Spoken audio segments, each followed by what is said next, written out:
Welcome, brave soul.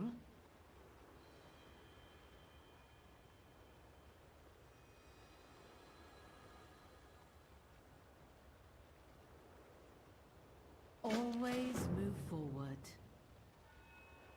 Yo. Hold on, turning off my heater. Hey, can you hear me? Yeah. Okay, cool. You have my attention.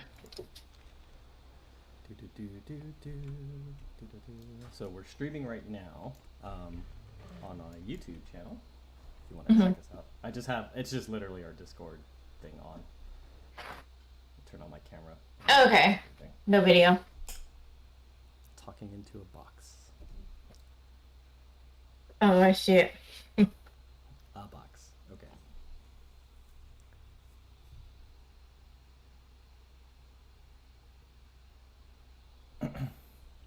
Oh, nice.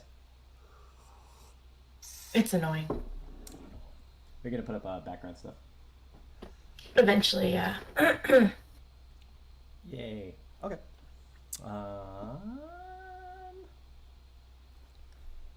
Wait, let's make sure that we are.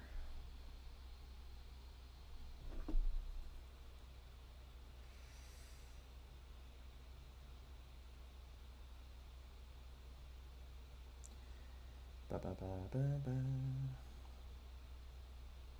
So tired. Yeah. Yes. This moving is exhausting. Ah, I know. How far are you guys? Not.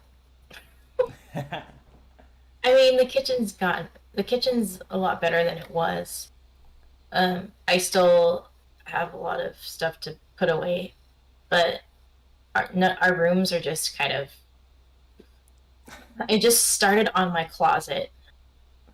Oh my god. Anyways. It's not even stuff that you're putting up. It's just like it's just stuff. No, it's just stuff. I finally got to the hangers and we threw hangers in a bag and it was so annoying. So annoying. I was just like, dude, like in my head, I'm like, there has to be a better way. I know that. So when we were packing, we just threw them in bags, right? Right. But in my head, I already knew, like, this is going to be a pain when we get over there. Right. Because no matter how you put them in there, if you don't, like tie them up together at all, they're just going to get, tangled up and you're just going to be, Oh, God, so yeah. No. I spent, when we moved, I spent probably a good hour, 2 hours unpacking. On the hanger? Repacking. Yeah. No. Electrical stuff. Like, just cords. Yes. So many freaking Yeah. cords. My God, it was ridiculous. I should show you a picture of our lounge, or sorry, the loft area where we're gonna have the kids play. We have cords everywhere. Oh. Just laid out, and then even downstairs they were laid out, but then we put them in a bag again. So I'm like, maybe next time when we actually pack, we should take the time, or if we move from here, I don't know when, but whenever we do, we need to take the time to put the cords together and use, because I have the Velcro, the Velcro. Yeah. Yeah. I have a pack of them, and I showed Robert. I was like, "Do you want to use these?" He's like, "Why?" Because they make it look. And I'm like, now I know why. I gotta redo mine. I set up my TV in the main room. It's efficient and it's fine, but it's not clean looking at all. I just got this thick black nylon thing of cord coming down the sides. I really need it makes a big difference to just be able to do that. If it was my house and I wasn't renting, I would drill a hole through the wall and then run it down the wall for sure, because it's so. But are you allowed to do that as long as you fix it later? Probably. I don't really have the know-how though. If I was more confident in doing that, I would totally yeah, cool, I'll cut a hole in the wall, fix it later. Yeah. Call it done. I am not that handy, so. Got it. I feel it. All right, let's see. Get my lighting here and should be all set to go. Whoops, wrong light.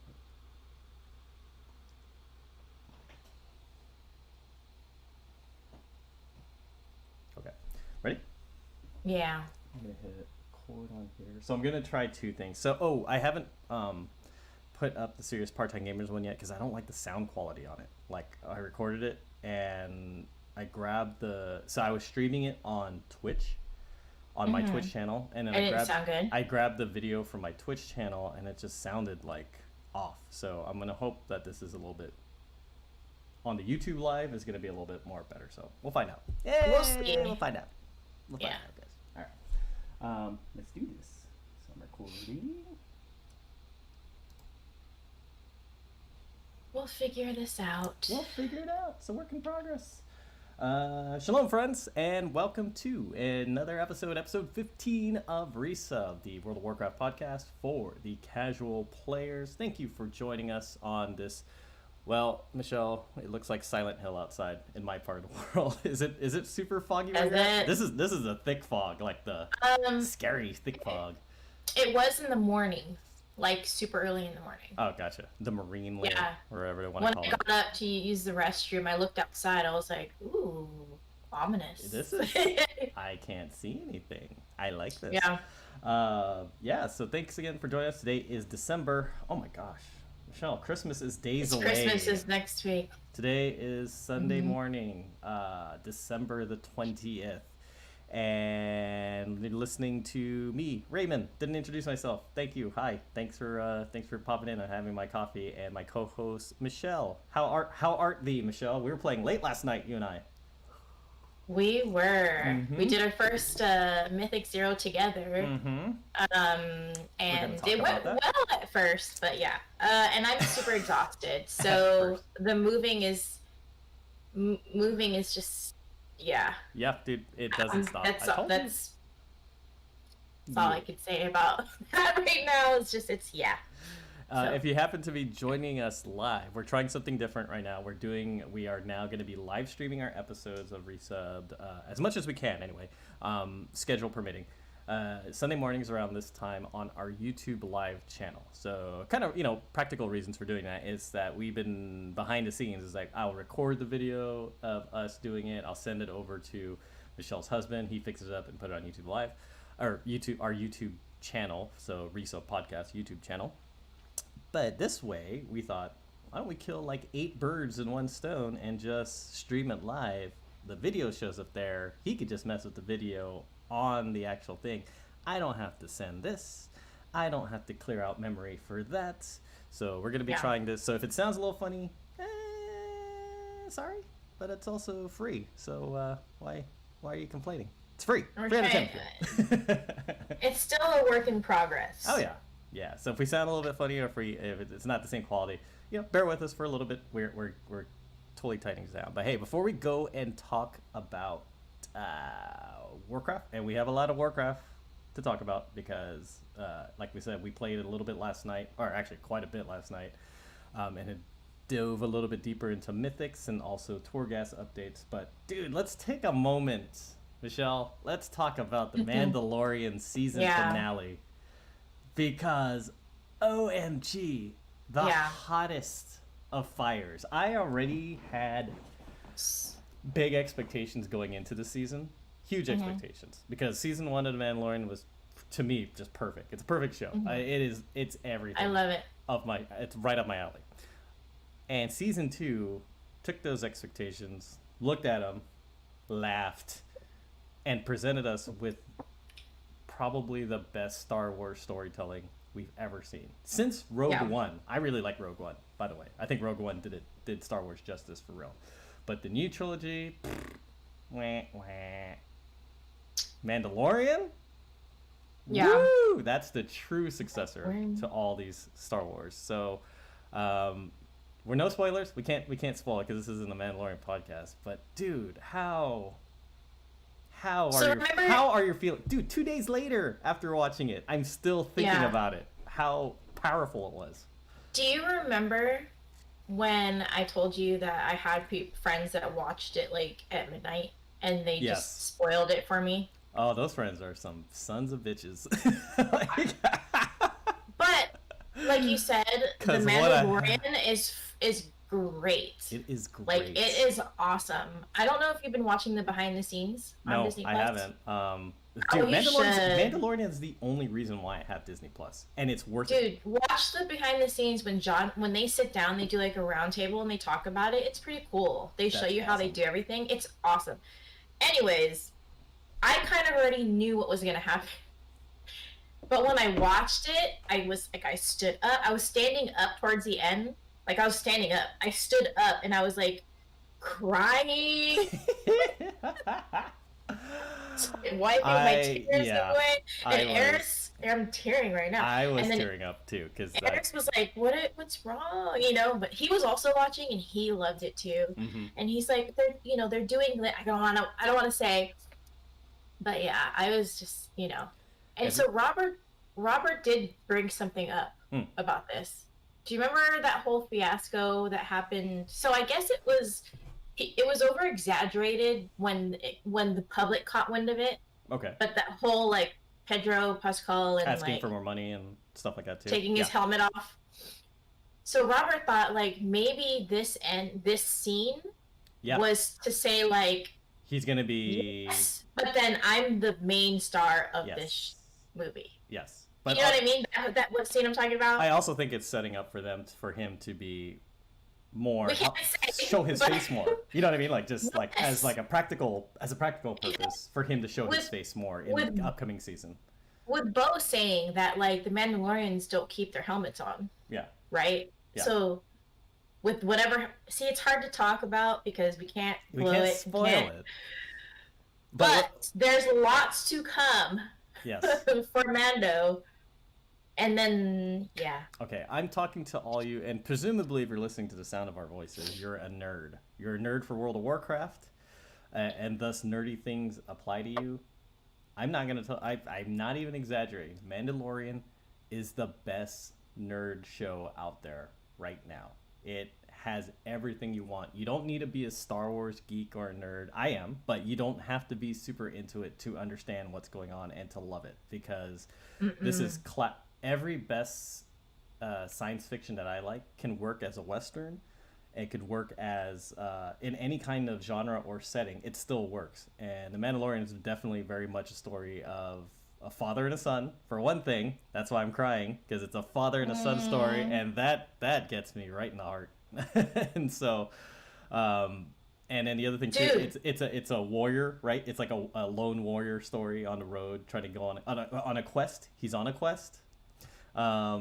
He's getting gear. He's meeting friends. He's meeting enemies. And I'll say this again: the main showrunner, so it's Jon Favreau, who we know as the director of like a bunch of Marvel stuff, Iron Man and what have you. Also an actor. Love Jon Favreau. But me too. He's awesome. The main showrunner is a guy named Dave Filoni, who was in charge of also doing the Clone Wars, the cartoon series, which everybody loves. But also he's a writer on Avatar: The Last Airbender. So him telling like a legit story with character development, he knows how to do it. Yeah, buddy. That's that Grogu, baby. Oh, he blinks. That's scary for all of you. I took him home with me. For all you podcast listeners, Michelle has a Grogu doll that moves by itself. His ears move by itself. Oh, this is freaky, dude. I don't know how to deal with all this. That is so... I want one, and I also want to... I want to exorcist for it, because that's way too That's way too lifelike. Oh, now he's frozen. No, he was telling you something using his force. Oh. I'm not force sensitive, although my 9-month-old son does bear a strong resemblance to Grogu, though. So, anyways, if you're watching, I'm just saying, we're both, me and Michelle are just huge Mandalorian fans, and this season finale just, woo! Blew it out of the park. Blew it out. It just, any kind of metaphor you want to think of success. Nailed it, and I can't wait to see more. Dude, and next year can't come fast enough. The end credits? Yeah. Oh my god. Dude, okay. Oh my god. You know what I mentioned to Robert? I was like, I wonder if this is Kathleen Kennedy's doing, or if this is John, like, the 4 women. Yeah. You know what I'm talking about? The scene when they're like, Yeah. the badass women, right? All women. Did you notice that the whole strike team was women? Women. And I was just, the whole time I looked at Robert like, you see that? He goes, yeah. Oh, okay. So, because we gotta Ming, go. like that Ming, she's Mulan. She's the original Mulan. Yeah. The voice of Mulan. First of all, She Ming was Na also Wen. in Shield's, If you go back, Shield agents. yes, and if you go back and watch Joy Luck Club from like Yes. 1996, Ming Yeah. Na Wen is the star of that. She's Awesome. She hasn't aged. aged Yeah.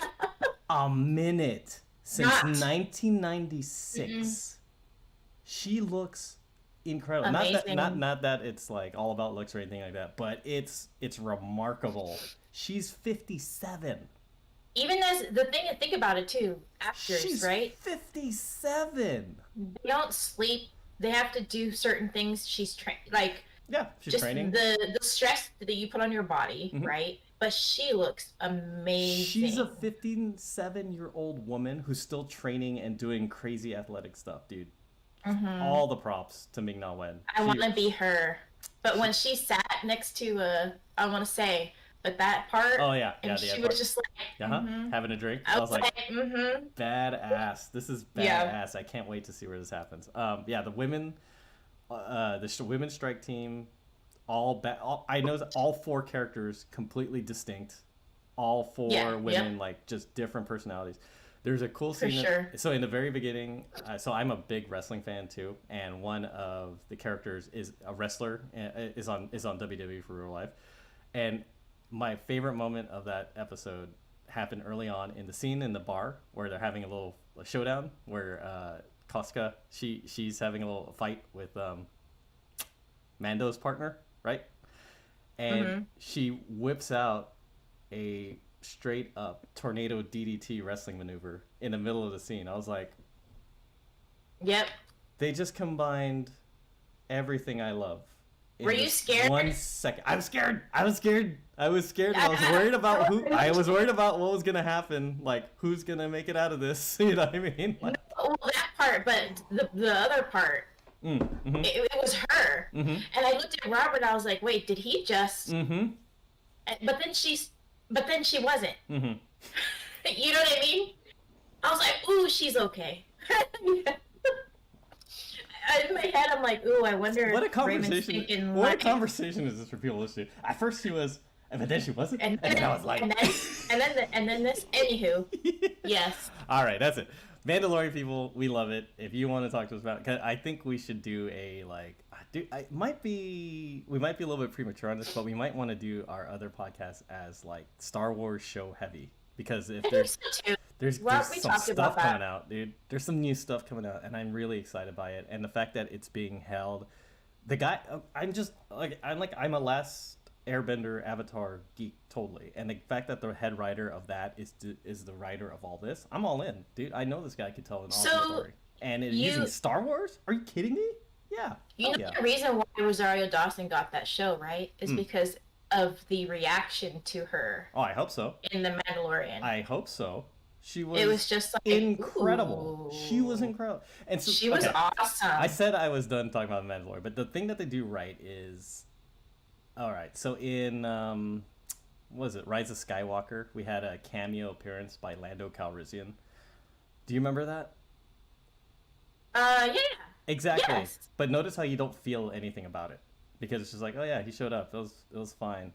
That's my problem with the new Star Wars, is that these old characters would show up, they would do something to do nothing really that important, and then just kind of like be there. The whole point was just like, oh yeah, remember them? You know what I mean? Like, it's like. Well, there was a part though that I was hoping they would do something about, where at the end of the last one, when he sat down with that woman and how she was like, with the kids that were taken from all the prominent families and stuff.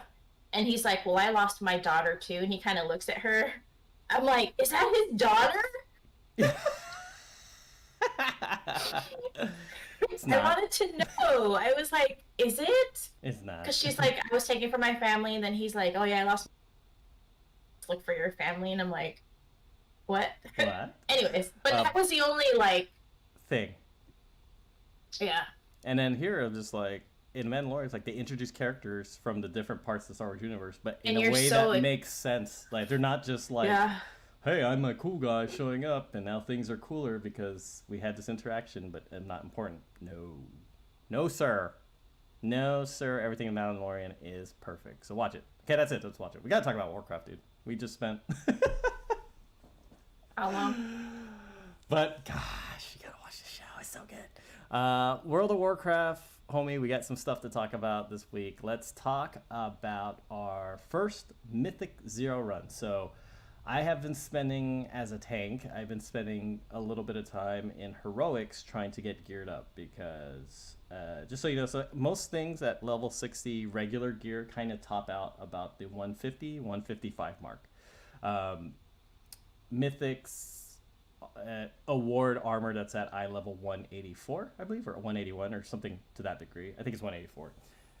But so there's a big gap in between those two, between 150 and 184. So the way to fill that gap is to do world quests, hopefully. Also, heroics. Heroics would be the best way. And also, heroics gives you training for the mechanics of the dungeons themselves. Because, you know, you're going into Mythic, it's just a harder version of the dungeon. We went into, was it Plaguefall? Yeah, we were in Plaguefall last night. It's a fun fact, on our server, towards the evening times, there's a lot of players on, but a lot of them are not English speaking. And I think they're speaking Portuguese. So my assumption is that they're from Brazil, but I'm not 100% sure about that. So I think we pugged. So we pugged last night. It was me and Michelle, and then we had 3 other players. I believe they didn't speak English as their first language, but they stuck with it. So we did pretty smoothly. Yeah. Up until, I would say, the last portion. It was the last. It was the last. Well, we the last did. boss. Yeah. Yeah. It was basically the last boss. So. Yeah. So what happened was, and I say it was like, there's funniness there because we wiped the first time. I think one of the people didn't really know the mechanics as well. Everybody, and you could always tell, it's always that last boss of Plaguefall. It's the gelatinous lady, and she has the tentacles that come out that slam on the ground. And you always know if somebody's been in there or not because they just get creamed on the first. They get slammed.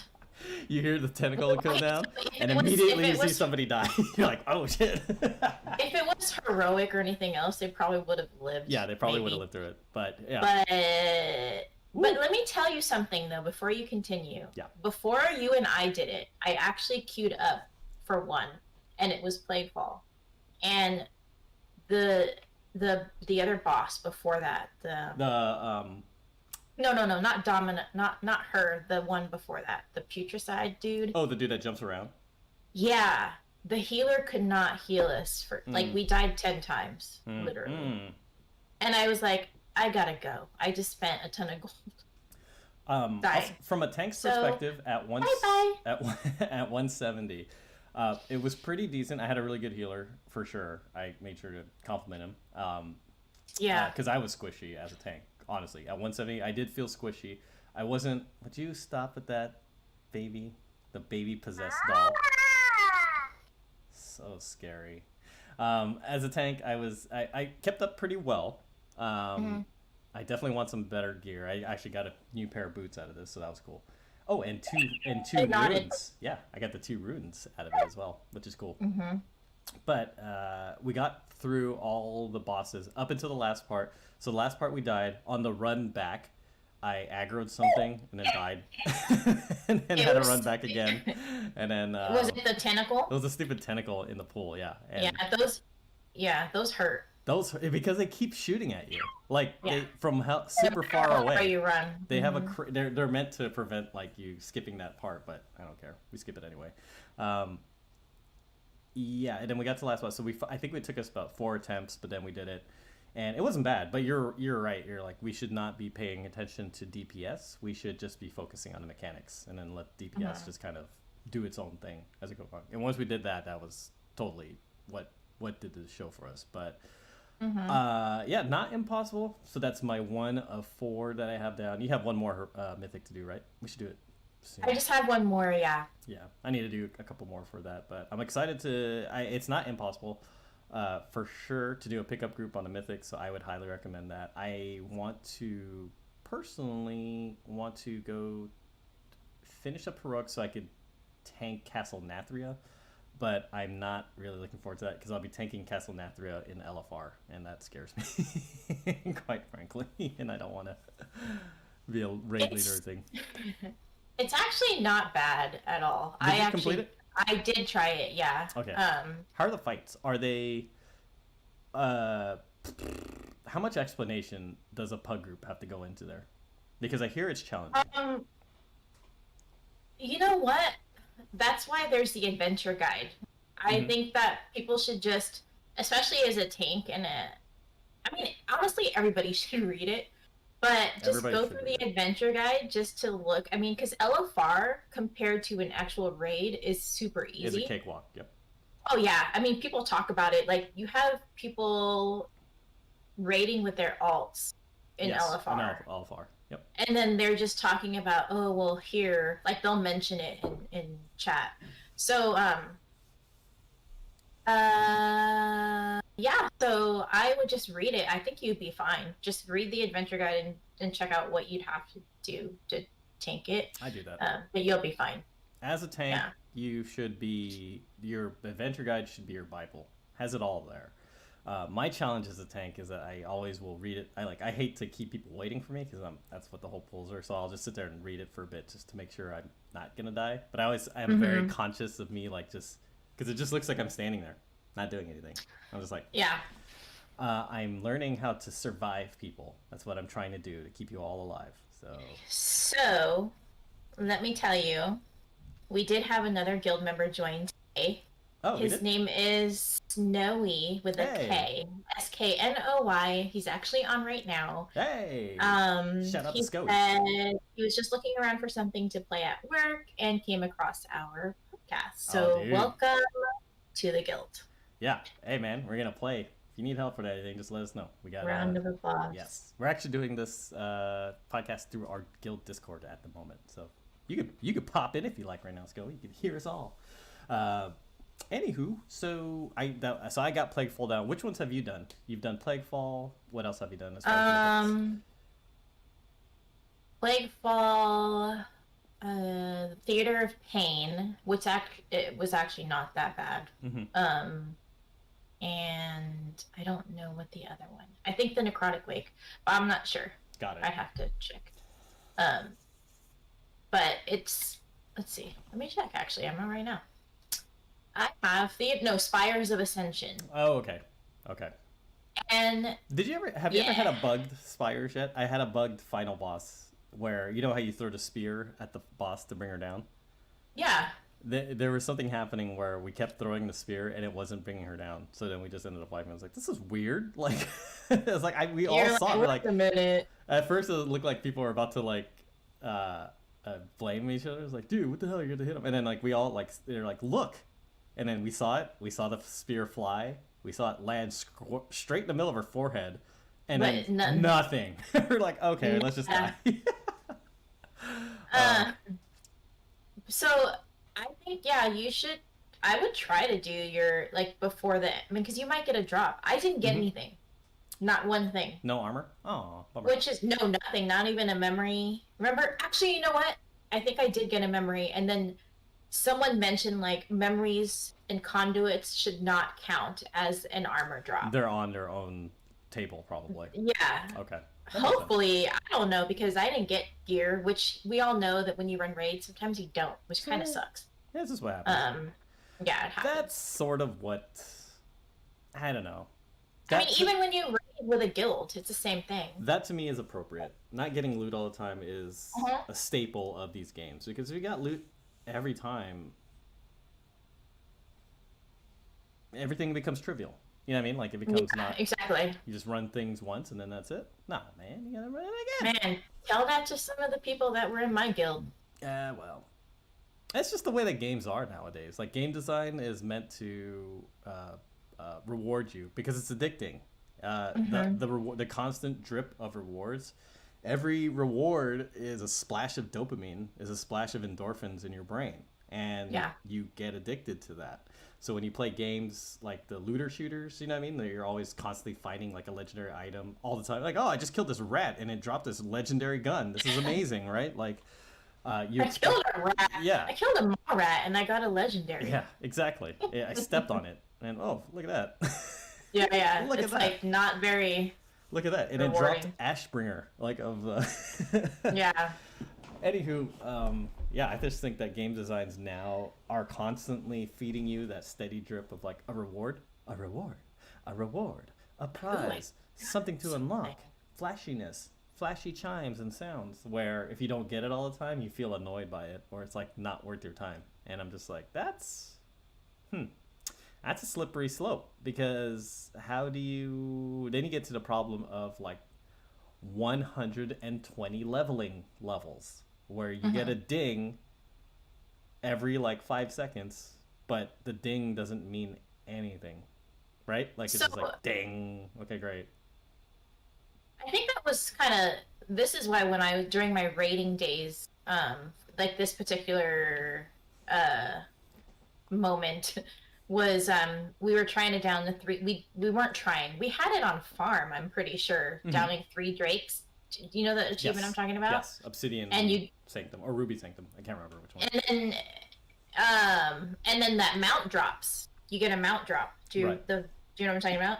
So obviously the first mount drops, and the loot council, who I had several different people on the loot council, they all decided, I did not decide, they all decided to give it to me first because I was the GM. Right.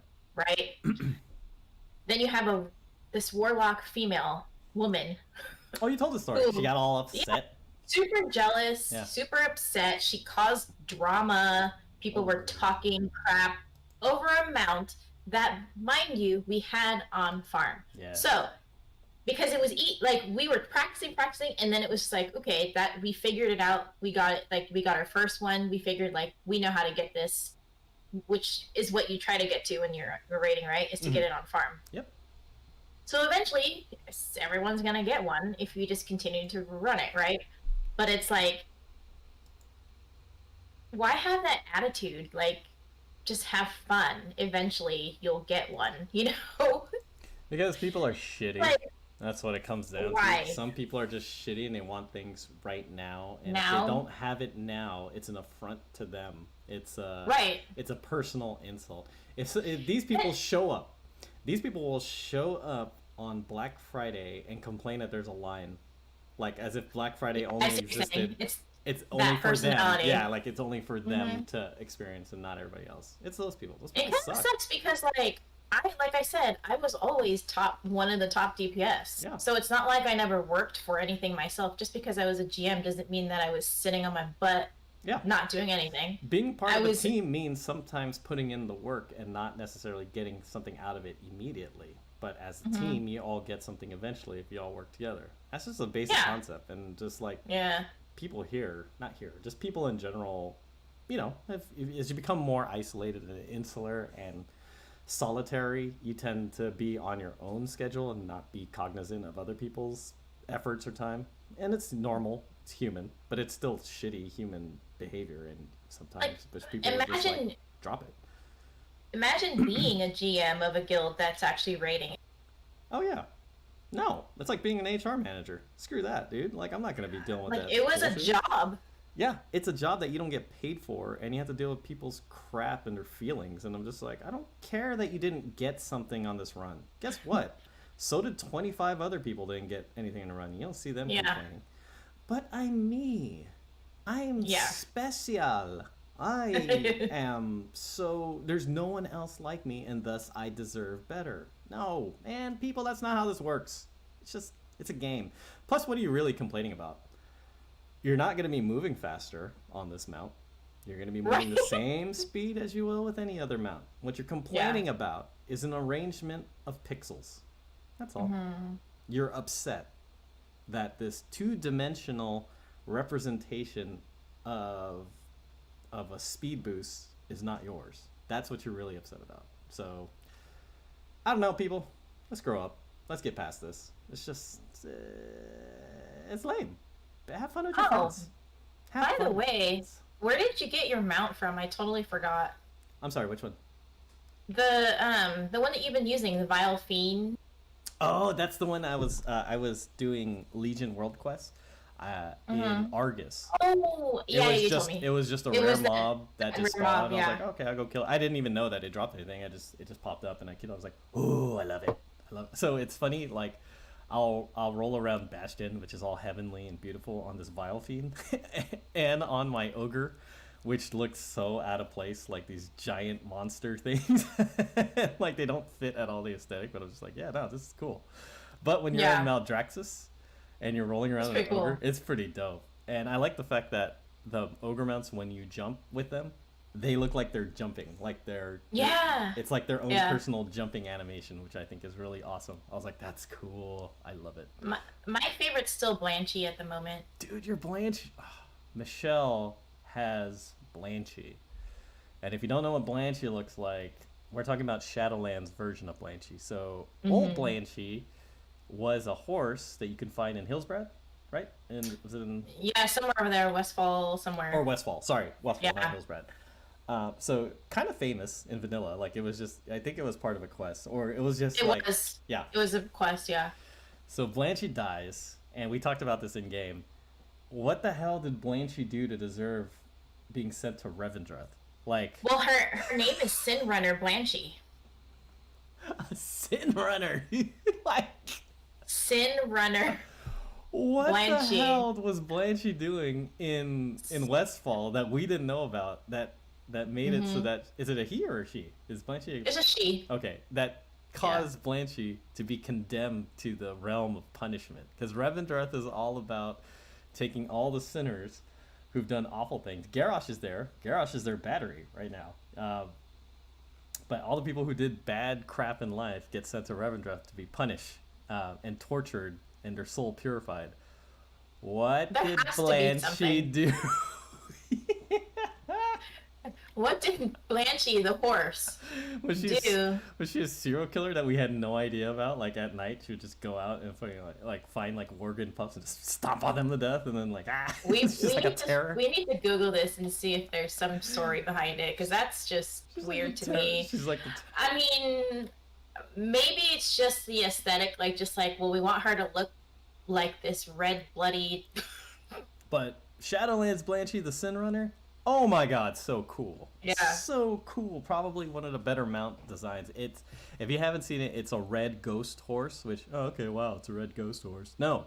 It's a red ghost horse, and like the bottom third of it, 2/3, half of it, is like so faintly and gone. It's just, and there's a trail behind you. It leaves a smoky red misty trail. Yeah. Oh, it's so awesome. Yeah. How do you get that mount, by the way? Let the people know. Give the people what they want. So you gotta go find her. For 6 days, she will it'll say something like her hooves are bloody and hurting or something like that. So you have to collect. Do you remember seeing those shiny little horseshoes that are just randomly? Yes, I have around 2 of the them. area. I have 2. So you need 4. Because she has 4 feet. She has 4. Yes.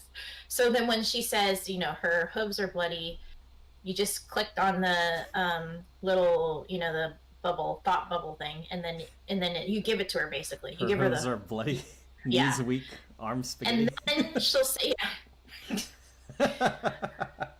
oh man. Hey, SNL. Anyways, we talk about that another time. So, so then it'll say like, oh, she's thirsty, and you're supposed to get this bucket. You collect all the items in Revendreth, but one of the items is a bucket that you have to go to either Ardenweald or Bastion to get fresh water, because you obviously can't get it at Revendreth or Maldraxxus. The water's nasty there. Then you buy apples for her. So apples, a comb to comb her hair, her mane, the horseshoes, the bucket, the blanket, and there's one other one that I forgot. But they're basically 6 days. It doesn't have to be consecutive. If you miss a day, it's fine. And then on the very last day, when you give her whatever item it is, it just pops into your inventory. How about that? That's simple.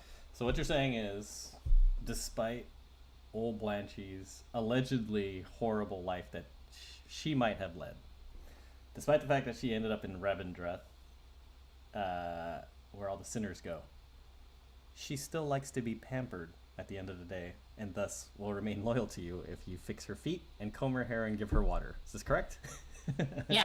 By the way, you have, if you can't, so if she, I don't even know what the timer is, because I swear I thought it was every hour, but I guess it's every 2 hours. But if you go to Group Finder and then go to, I think it's custom, and then you Google Blanchy, people in other servers will start a group if Blanchy pops up, and then you can see, you can meet Blanchy on their server.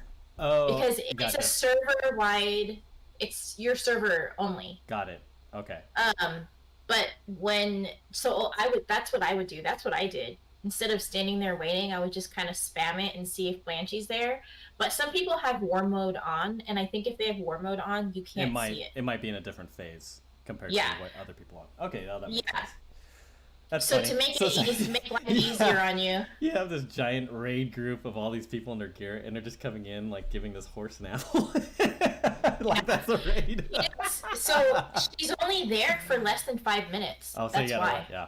Oh, you know what I try to do in Ardenweald? I try to get that Shimmer Mist runner, the one that's in the misty part, and I read how to do it, but I couldn't get it to work. Like, you're supposed to go through all the gates. You're supposed to follow the blue lights. Yeah, I did that, but I feel like that it would make a noise every time you went through a blue light gate. Like, I could hear it. There's like a chime or something. But then once Did you miss one? Maybe.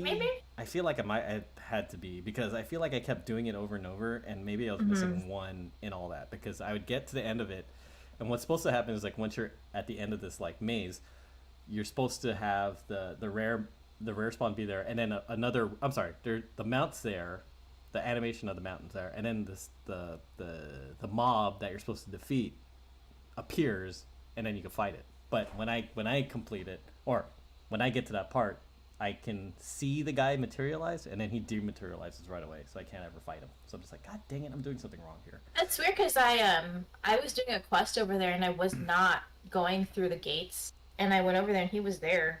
It's just you just can't fight him, though. Oh, that's what I mean. Yeah, that's what I mean. It's like I was deliberately trying to go through the gates in the right order, but it wasn't popping up. I will say this, folks, if you're listening, if you want some mounts, go to Ardenweald. Ardenweald is flush with easy mounts. The people are regularly doing the frog one all the time. I get those unusually large mushrooms all the time now. Like, it's just I'm not even paying attention. I just get it. Yeah, I would go to Ardenweald. Speaking, let's come back to that. Let's talk. Anything else we want to talk about as far as Blanchy and Mythics before we move on? Torghast. Torghasty, yeah. I know we talked about it. No. We talked about it on. So we did a live. A little bit. We did a test live stream the other day for a bonus mini episode. So I don't know if you guys saw that, but that's on the feed as well. But we ended up coming in. So it was myself, Hedge, and Michelle. We were planning on doing Torghast level 6, but it turns out that Hedge hadn't been really on his Torghast, so the highest that he could do was layer 2. So we just went in and did that. That was fun. I had a good time doing that. It was just steamrolling stuff. But also a good tester for us. So now we know if you ever are in a group in Torghast and somebody isn't on the same layer as you, they have to go back and reach that layer. Or you can go and be a nice pal and help them out. But we didn't get any soul ash, but he did at the end of his run. So I pulled up. So we're bringing up Torghast because ever since they released the latest layers, so last week's layers of I think 4, 5, and 6. Oh boy, did all the complaints come running through of people getting stuck, not being able to progress. Me and Michelle tried it, us two. We could not get past a floor boss. And it was a casting floor boss. And he didn't do he cast like 3 different spells. That's it. But the one spell was something called Soul Bolt, and he just kept spamming it over and over and over, and it kept getting faster and faster and faster. So I have like 5 different cooldowns for interrupts as a paladin tank. I couldn't keep up anymore. After a certain rotation, it's just like it's blowing past all of my cooldowns, and you're just getting hit in the face. So we couldn't I think we were getting it down to like 25% before I was getting annihilated, and then you subsequently get annihilated afterwards. So last night was last night. That was last night, right? No. The six when we did Torghast 6. Yes. When did we do Torghast 6? Yeah. Was that last night? Last night, yeah. God, we played a lot. That was a lot. Yeah. Because we did our Mythic run, and then we did our Torghast, and then what did it take us, about an hour, I would say? Yeah. It took a little bit longer. Yeah. It took a little bit longer than I was anticipating, because I was hoping to like finish up a little bit earlier, just so I could take an earlier night. But I think we started at around like 11:15 p.m. It was after the Mythic. Yeah, it was after the Mythic, and I think we were out past midnight. Like a little bit past midnight, we were done. I remember, and so. And it actually wasn't. It wasn't bad. It was doable. It wasn't that hard. It was pleasant to do, and that's the problem. So the complaints came because it wasn't fun. It just became. So you'd go through layer 1, 2, 3. Solo, fairly all right. You know what I mean? It was challenging, but it was also fun, and that's the trick. All of a sudden, 4, 5, 6 becomes this like, hi, here's this game on extreme mode and good luck.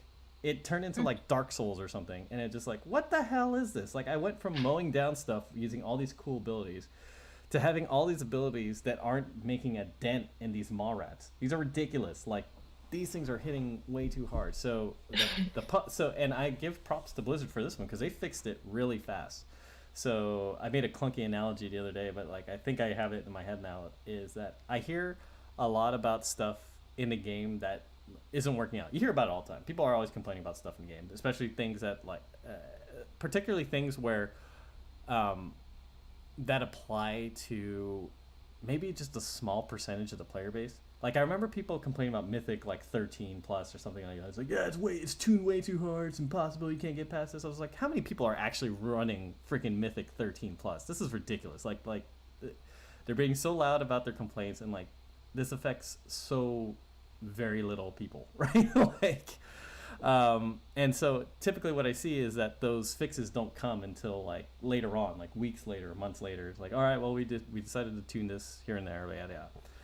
This is something that was different. This is new content. This is content that everybody's excited to run, that they have positioned as, you have to do Torghast. If you want to progress in Shadowlands, you got to do Torghast. So everybody's coming through there, and then within 3 weeks, everybody's hitting a brick wall. Like, nobody can get past a certain thing. Yeah, everybody was super complaining, and I was really impressed by the speed at which they handled and just nerfed stuff. So the other day, I think this was on Monday or Tuesday, so Monday, I want to say that the layers were released, and then 3 to 4 days later, they nerfed everything to make it fun. So me and Michelle tried early on. Like I said, we couldn't get past one of the floor bosses, and then a couple days later, we were able to complete layer 6 rounds fairly well too. Yeah. Like, well, we did die a couple times to that one floor boss, though. We did, just the one guy, but it was like an appropriate. You know what I mean? Like, it was an wasn't appropriate, like super crazy. We almost killed him, and then it was an appropriate death in that I didn't hit one of the things that I was supposed to do. Like, I was just like, oh shit, that was on my fault. Okay. And that's the level of difficulty that you should have in those kind of things. So that's why you were quiet, because you didn't say anything when you died. No, I didn't say a word. Like, oh yeah, shit, sorry. I was, in my head, I'm like, oh, okay. I may have been looking at something else. Almost killed him too. Like, I was this close. I know. I was running back. Oh, and it's funny is that on that floor, I'm running back, and that's the one where when we died again, we went back towards it. That's when we found that quest NPC that we totally skipped by. He's like, he's like, because the rune carver kept saying like, the Venthyr, save him. And I don't know how we missed this guy. This guy is literally chained up. We also missed that rare. I just saw that big chain when I was walking back. I'm like, what's up here? So I'm like, let me go check. Oh, there's a rare up here. How about that? Oh, okay. Yeah, pro tip, if you have the time, some people like to speed run the Torghast and they just go straight, but personally, me and Michelle like to clear the whole floors because you want all the powers to make things a little bit easier for you. And that's what we did, but we didn't do it this time, and obviously we sucked because we maybe it was because it was late. I think so. Let's just chalk it to old age and imprudence. But we got through it. It was fun. So some of the things that they changed for sure was that here I want to read this off. Well, let me read off what the official blue post was. Since the launch of Shadowlands, we've been constantly evaluating and reacting to the player experience in Torghast, Tower of the Damned. In previous weeks, we've made surgical changes to address pain points. This week, with the opening of a much more difficult section of the tower, we've seen a great deal of feedback from players that we feel is best addressed with a whole slate of updates. Some of these changes have already gone live with hot fixes over the last 24 hours, and the rest will be applied to the game today and possibly tomorrow. So this happened a couple days ago, so all these changes should be in place. So some of the things, I'm not going to go through everything, but some of the things were reduction of health and damage, reduced by 6% at layer 1, increasing to 26% at layer 8, and that doesn't mean anything to anybody. But for us, who played the pre-nerfed version, I think this note is important. The net effect should be that layer 8, which we haven't reached yet, it's still next week, I think. Layer 8 will now be roughly as difficult as layer 6 was at the beginning of this week. So when you and I hit layer 8, we're going to have that problem where we're going to hit that that floor boss that will annihilate us, assuming our gear is the same. Now, if our gear is different by the time we hit layer 8, which is the assumption, right? If we do mythics more and when we gear up, we should be able to take that down. So that's kind of like that's what I like the ebb and flow of Torghast as well, is that it scales to you. Like if you're the type of person that needs to have max soul ash every week, then you're the type of person that needs to know that you have to commit to getting good gear every week, right? Like you have to make sure you're constantly on that gear rat race. However, if you're a casual player, right, and maybe your max gear score is at 175 and you're not really like planning on doing anything, right? Like Torghast will you'll hit a ceiling at Torghast, but you'll still get something even though you're at that ceiling. Does that make sense? Like every week. So I do like that. I like the fact that there's that design. It's like you can still keep up with everybody eventually, but it just takes you longer. And I think as far as a game design for a game that's persistent, online, MMORPG like World of Warcraft is, that's the best way of doing things. Like, yes, you can have everything that the game offers at its best not immediately. You can, that's possible. But you have to put in a ton of work into it. You need to devote the time to get everything that you want right now. But if you're, a slower player, don't have as much time, you can also have all the things. It's just going to take you longer to get to that point. You know what I mean? And that's fair.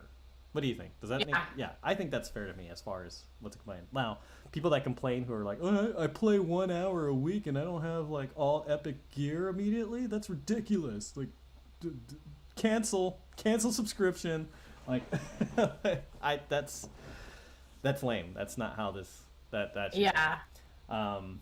You know what I noticed too? So, and this is Torghast related. When I was in the other day, I had a quest for Torghast. I totally forgot to do it, where I was supposed to talk to the brokers and get a quest item from them. Oh, right. You went back. So I went back to layer 1. And just to do the quest, the layer 1 powers that they offer you were fantastic. And then everything in layer 6 that I did was like, these are the shittiest powers that I could possibly get. Like, why are these so bad? I feel like that a part of that is by design, so that you feel like extra powerful going into Torghast, in the first couple layers, and then they slowly, okay, we'll try this. They try to make it a little bit higher the higher the layers you go. So, I wish they just kept the power levels consistent. But anywho, Torghast feels good. Torghast feels a lot. Yeah, we actually finished it, which is great. I do like, and the big thing though was, even though it took us, I would say about an hour, 45 minutes, we were clearing every floor. Like, we took the time to go to every floor. The prior to the changes, holy shit, the actual physical dimensions of a floor prior to the changes were long. They were long. They were sprawling. There were so many turns and different directions that you can go that would take you to certain things. We're like, there's too much, like, to figure it out. Now they're a lot more condensed. Like, I would say they hacked off probably like 50% of the area of the map and made it just much more bite-sized, I guess you can call it. So every floor should feel like, I don't know, every floor should feel like there's a certain pace to it. You know what I mean? It shouldn't feel like, oh my god, I gotta go through all of this, and we're only on floor 4. Like, they were taking super long. Even like, especially if you're soloing, it was like, I would just look at the. Didn't I mention that? Like, how many? Didn't I mention that during one of our podcasts? I said something like, "How long are these?" Freaking ever. How many floors are there? I know. Torghast is I don't think it was the floors. It's just each floor was taking forever. Yeah, it was. You know. This week I rescued Jaina from Torghast, so that was one of the special quests that we got. So if you're counting, I think every week I don't know what the schedule is, but I think you're saving a hero. Yeah. So we saved Bane, Bloodhoof, and we saved Jaina. We still have Thrall and Anduin left, which are the two main for each perspective faction. Curious to see where I think maybe it leads to another raid opening. I'm not sure. Not really sure how that's gonna go as far as storyline wise. Yeah. Oh, you know what? You know what we should talk about? And you should talk about? We got to talk about our zone. So last week we talked about Maldraxxus. The week before we talked about Bastion. You are the resident Ardenweald member, so you can speak at length about being a Night Fae Covenant choice member. So I'm going to let you take it away. So let's talk Ardenweald. I'll set you up, though. Ardenweald is Disneyland forests. And me and my son just watched Avatar, Blue People Avatar. Yeah, it's awesome. Yes, and I was like, oh my god, this is Ardenweald. All the crazy fluorescent plants, the purples, the blues, the lush life, that's Ardenweald. So yeah. What has your experience been? I told you that I love the Kyrian Steward. I still do. I whipped him out a couple times last night in Torghast to play us a song while we beat all the demons' asses. What's your takeaway for Ardenweald? So I love soul. So I mentioned this to you before, but soul shape, you can actually do quests to change your soul shape, which is cool. So right now we start off with a Vulpin, right, which is like a fox. And then while you're doing your chapters for your covenant, the campaign, you actually get to do a quest for a unicorn. And I am now a unicorn. Which is great. Like, I love it. It's so awesome, right? But I saw, like, so let me start off by saying, like, hanging out in Ardenweald, I did see someone else running around as a bear. And I was like, how? A spirit, to be clear, it's a spirit blue bear, right? You're like an energy version of these. Not energy, but like a spirit version of these animals. You're a spirit, yeah. My question is, how did this person get the bear when you have to so there's this mushroom guy. His name is Mars. I can't even pronounce his name, to be honest, but it's our network in Ardenweald, the travel network. Gotcha. So you basically do these dailies, and then you have to be not exalted. It's something else. With this mushroom, and then you can purchase this bear quest. Is his reputation similar to the way they handle Venari? Like Venari, yes, it's the same thing. Gotcha. Yeah. So,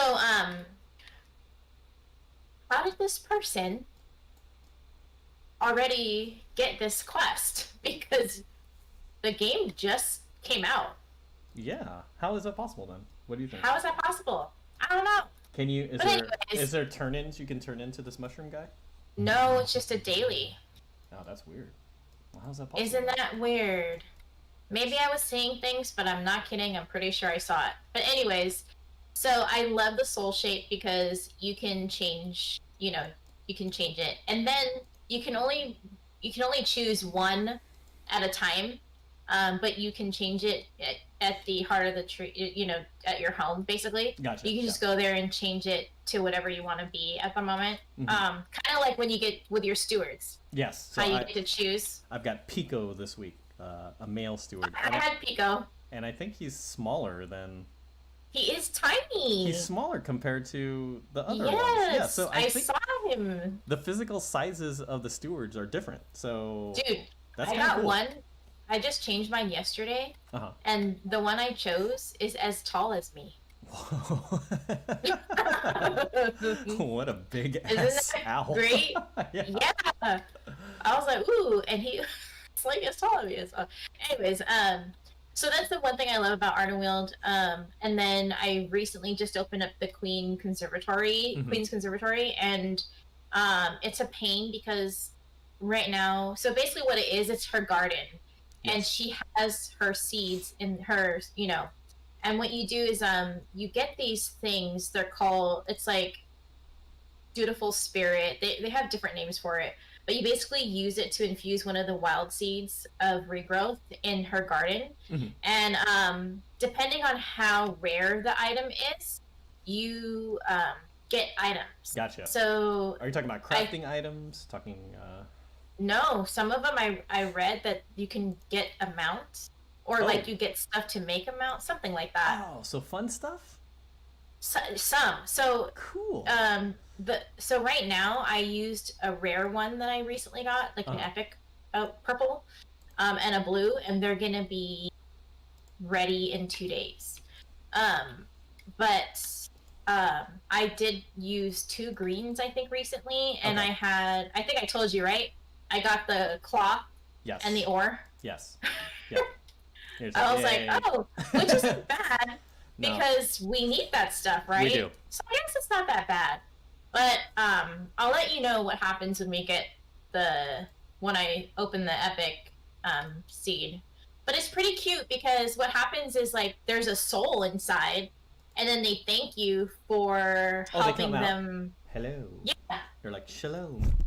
Thank They're you. they're just basically thanking you, for helping, and then and then they go off their little merry way, and You get a little thing? they give you a gift. That's cool. Yeah. So that's that. But as far as like the area, yeah, it's like it's just peaceful, I was actually standing right by a river, like I was standing right by a waterfall doing a quest. It was actually a funny quest. But I was doing a quest with a Spriggan, and I'm sitting there right by the waterfall, and I'm thinking like, gosh, this is so peaceful just to kind of hang out.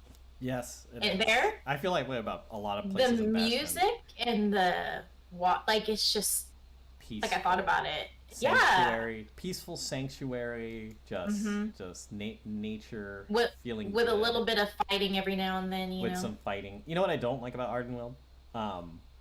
The freaking giant bug mobs. I hate insect mobs so much. Yeah, the gorms. They're The gross. gorm. Yes, they're gross. Insect mobs are my least favorite things. Not the spiders. I think giant spiders are fun. I don't know. I think they look cool, but they've done such a, and this is a credit to the Blizzard art team for designing bugs that are annoying. They're all every single bug I ever fight from the freaking where Enceladus, from those Kiraji all the way to the Mantid. All of them have always been so annoying. Like, I don't know what it is. You didn't like that area, I'm assuming? I just never I don't like bugs flying around.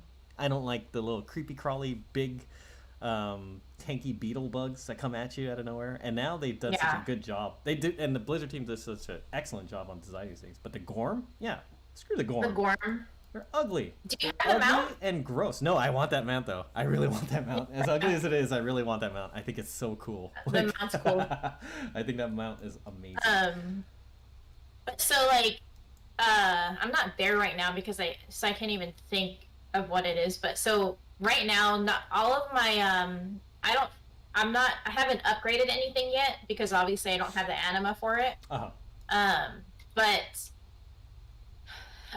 you can activate areas within Ardenweald, and that's what I was talking to you about, the Veil. I've seen I've doing some questing, I've come across a few places. Did someone actually open them? No. Meaning says like a chest will appear, but then it's like behind a thing. And I was like, oh, I bet you I can't get this unless it's like a Oh no. So So there's two. So right now I can open up the theater. And so what happens is there's a rare in the theater Okay. that you can down, which I think everybody can. I don't think you have to be Night Fae, but it has to be, you have to direct anima towards that area for it to open up. Okay. Then there's a chest in Glitterfall that you basically just have to turn on these little flower lights, if you know what I'm talking about. Yeah, I think so. You can see them, so you have to turn them all on. And then when you turn them on, you can open the chest. Okay. So I don't know if you have to be Night Fae only to do this. I'm not sure, but you should check it out. Like right now, I directed both. I have them both open at the moment in time. Okay. So like at this moment in time. So I can show you what area. I'm kind of curious to see if it's just Night Fae or if anybody can actually. If it's do available to everybody. Gotcha. But I have a question. Do you interact with the Winter Queen a lot? Because during the storyline campaign, like you saw her literally for a second, and then that was it. No, you do quests. You do quests for her. Okay. Is she there? Whatever. Like, is she just standing there and wherever you guys are? What's your guys'... She's upstairs. She's up in the tree. Okay. What is the name of your main base? Heart of the Forest. Okay. Gotcha. And she's up upstairs in the forest. Okay, so Ardenweald has the Heart of the Forest as their main Covenant base. Bastion has the Elysium Hold, I think. Elysian Hold. Elysian Hold. Maldraxxus has the Seed of the Primus. I don't know Yes. what Revendreth has. I don't know. Oh, you know what? I should know because of my Warlock, but I don't. Do you never... I haven't played her. Oh. Yeah. I haven't touched her since then. But, you know, I will eventually. But yeah, I like that area, Ardenweald. I think it looks cool. Yeah. It really just reminds me, I mean, even the tree people. The tree people are incredible. Yeah. I love those tree people. They walk super slow, but they're like, and they talk super slow, but they're awesome. They look exactly like how I would picture the soul of a tree would look like. You know what I mean? Like, you have your big lumbering, actual tree people in Azeroth, right? Like the what do you call them? The ancients of whatever. Yeah. And so I imagine when they die, that's what their souls look like. Like sentient, kind of twist. They look like something out of Studio Ghibli. You know what I mean? Or Spirited Away. They look like the spirits from Spirited Away, which I love that aesthetic. But those are one of my favorite new mobs that they have. Just I love looking at them. I also, surprisingly, I really think that the what do you call that? The Curian abominations, the blue ones. I like the way they look. They look so cool. You'd think that after all these years of playing World of Warcraft that you'd seen all the different types of abominations that there are, just especially if you play like Forsaken or Horde. No, man.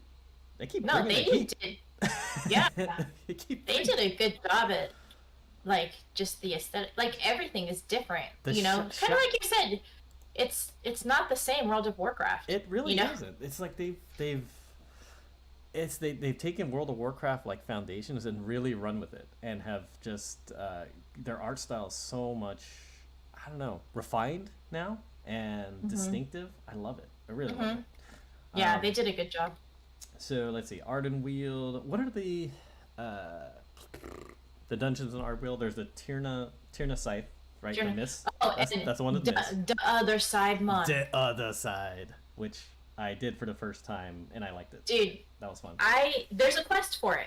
I mean, so you mentioned Winter Queen. So you actually let me look at during your campaign, there's a quest actually that's called the boss. The boss and the other side.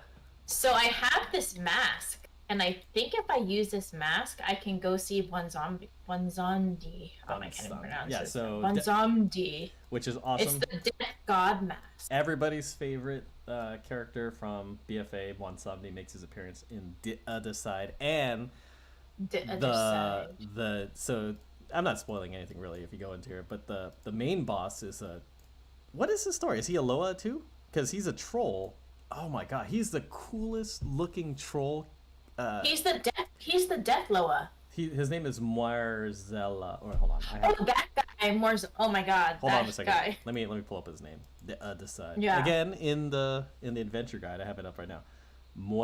Zala.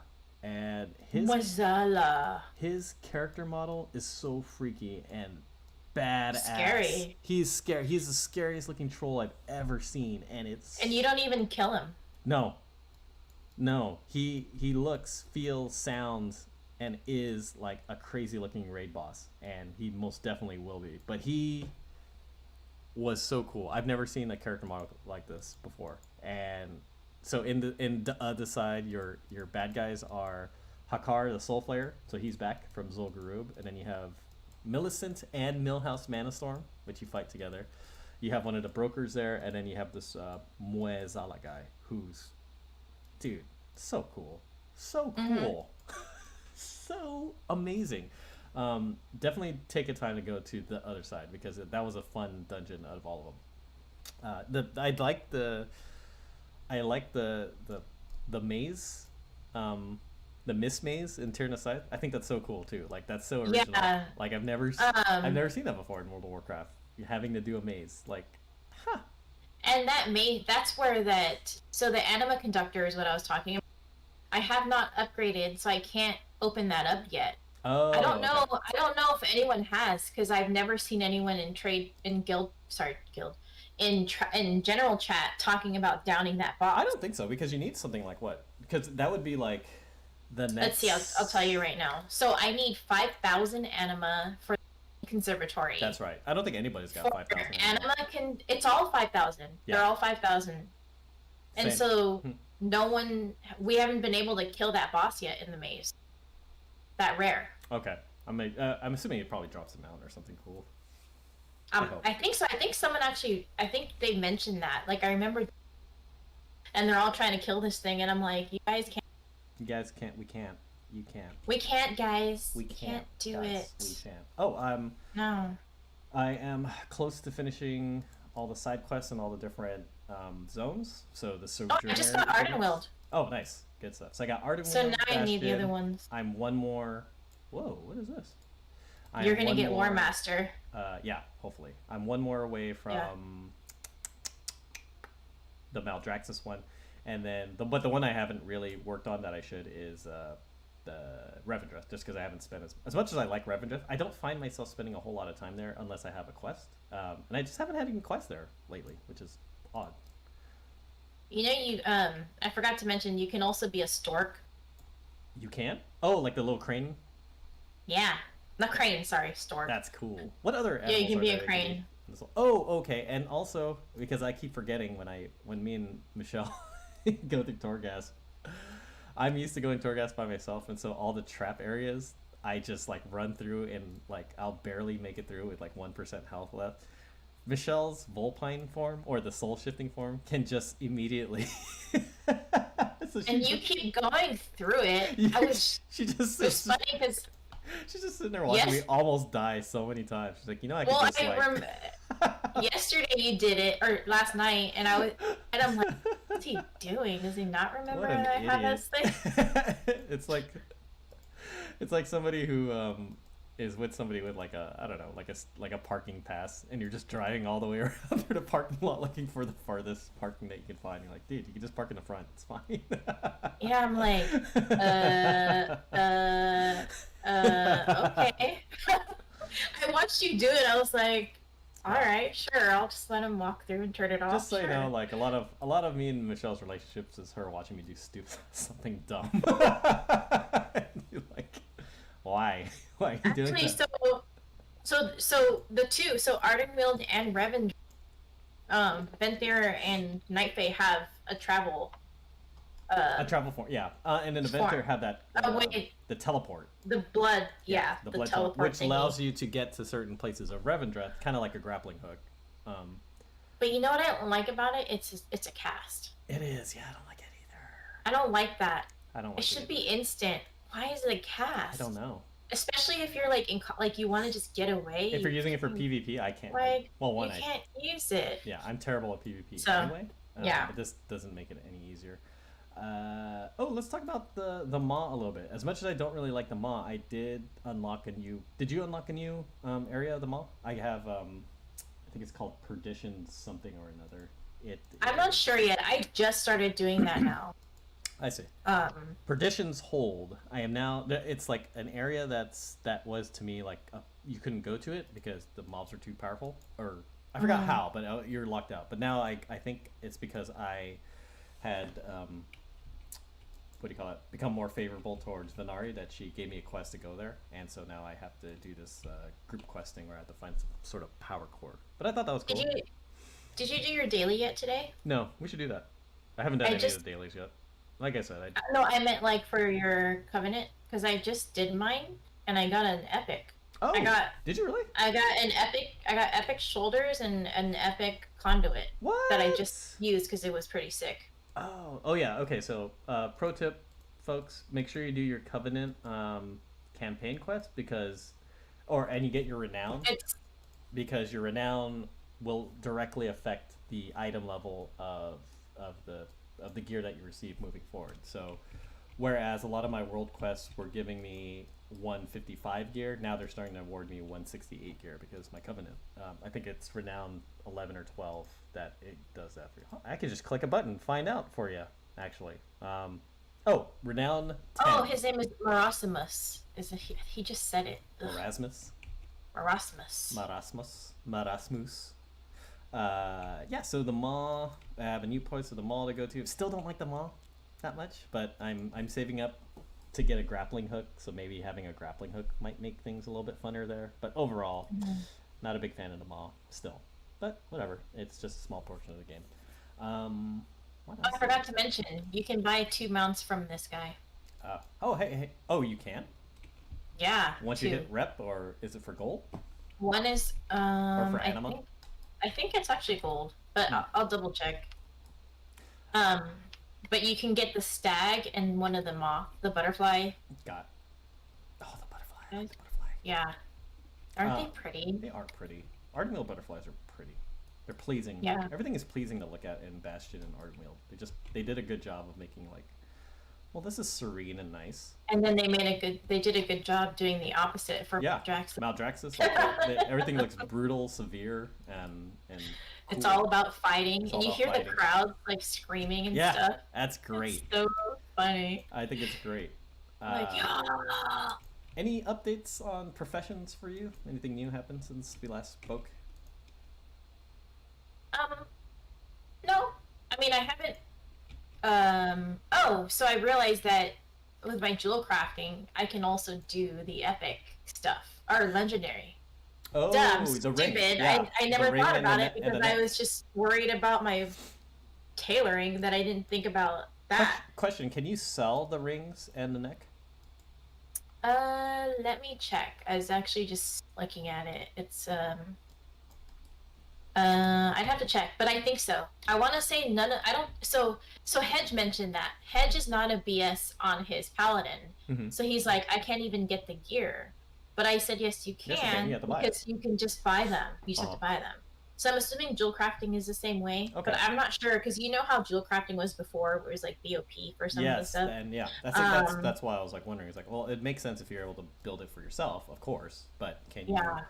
Because I don't know, I think I might rather, looking at some of the memory, so how the legendary works, guys, in case you're wondering what the hell we're talking about, is that you can have, in this expansion, you craft your own legendaries through Torghast runs, through the Rune Carver, who's located in Torghast, but you have to collect the recipes for them in the world, and those recipes drop from world boss, raid boss, different things, quests, what have you. But the recipes themselves, they'll have a different rune or different power-up that you can use, but they only apply to certain armor pieces. So I currently have a set of shoulders, and the memory the rune that I carved into there is only applicable for the neck and for shoulders, and that's it. It won't work on any other pieces of armor, so I'm stuck with those. But then, as I'm looking at the different memories that are available, some of these are pretty cool, but they're not for my shoulder piece. So I might be thinking of swapping out my legendary piece for something else later on, either potentially a ring or a neck, depending on how that goes. right? Mhm. So yeah, pro tip. Yeah, that's your legendary pro tip advice for the day. Hey, you know what? Have you been cooking? What happened? Okay, go wash your hands. Sorry, it's my son. That's okay. I have been kind of. Let's talk about gross sounding food, because apparently, freaking things in the afterlife are disgusting. Like, here's what I'm talking about. Pickled meat smoothie. Yeah.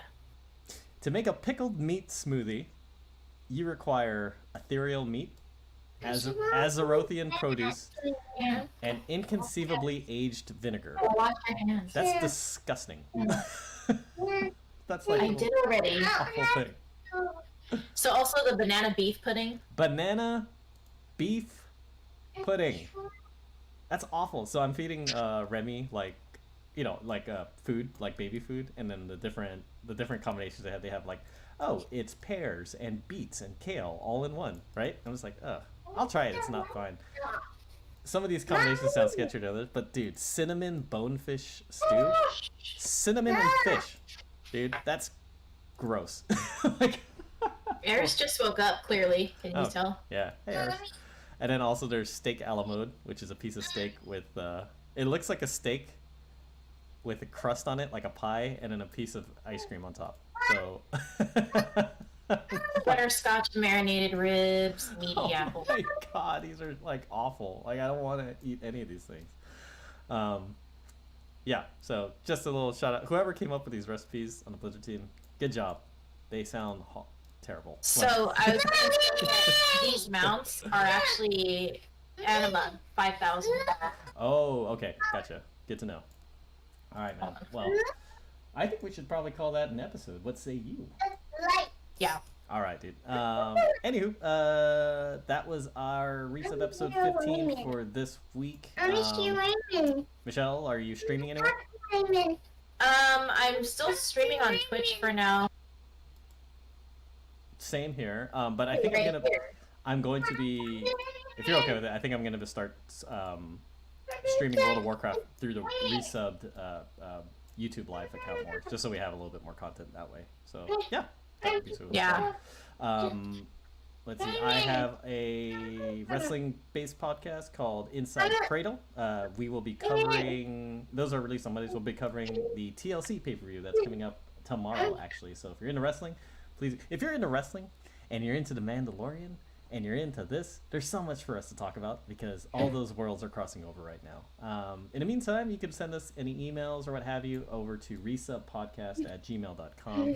If y'all could do us a favor and leave us a review, either on Apple iTunes Store or just pretty much anywhere that they review podcasts or whatever, I would love that. That would help us get some more exposure. And yeah, and thank you so much for listening to the show so far and supporting us. We really appreciate it. Bye, Eris. And so on behalf of Eris, who you can hear in the background, I just want to say thanks so much for joining us again on this episode of Resub. You can catch us live now on YouTube Live on our Resub podcast channel on Sunday mornings at 10 a.m. So until then, have a great rest of your day. Michelle, you want to say bye? Bye, guys. See ya. Bye. All right, cool. We're good to go. We are stopped recording. Okay.